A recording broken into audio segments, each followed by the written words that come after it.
Hello friends, good morning. आप लोग को हम इंडियन कॉन्स्टिट्यूशन बता रहे थे, भारतीय संविधान का पार्ट 3 बता रहे थे। पार्ट 3 में मौलिक अधिकार है, फंडामेंटल राइट है, जिसको अमेरिका से लिया गया है।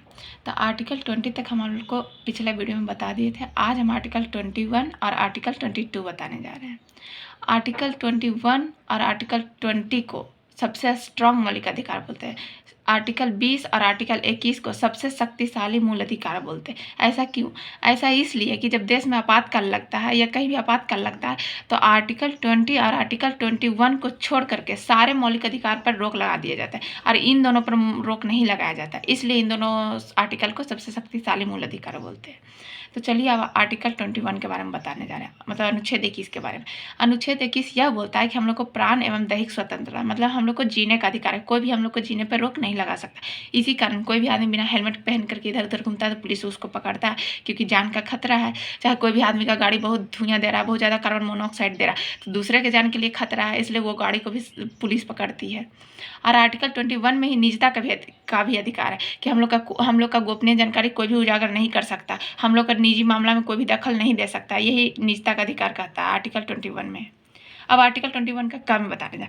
आर्टिकल 21 के काम में 6 से 14 वर्ष के बच्चों को निःशुल्क प्राथमिक शिक्षा का अधिकार दिया गया है, जिसको 86वां संविधान संशोधन 2002 के तहत जोड़ा गया। पहले नहीं था, लेकिन 2002 में इसको जोड़ा गया है। अब हम आप लोग को आर्टिकल 22 के बारे में बताने जा रहे हैं। आर्टिकल 22 में 3 प्रकार की स्वतंत्रता दी गई, जो कि गिरफ्तारी से संरक्षण करता है। कोई भी आदमी को अगर पुलिस गिरफ्तार करता है तो उसको संरक्षण के लिए ये आर्टिकल बनाया गया है। अगर कोई भी आदमी को कोई गिरफ्तार करता है तो गिरफ्तार करने वाले व्यक्ति को वारंट बताना होगा कि हम आपको किस कारण से गिरफ्तार कर रहे हैं, वो दिखाना पड़ेगा। और फिर दूसरा है कि 24 घंटे के अंदर उसे शरीर, मतलब शरीर के साथ उसको न्यायालय में प्रस्तुत किया जाता है। 24 घंटा से ज़्यादा उसको थाना में नहीं रख सकते।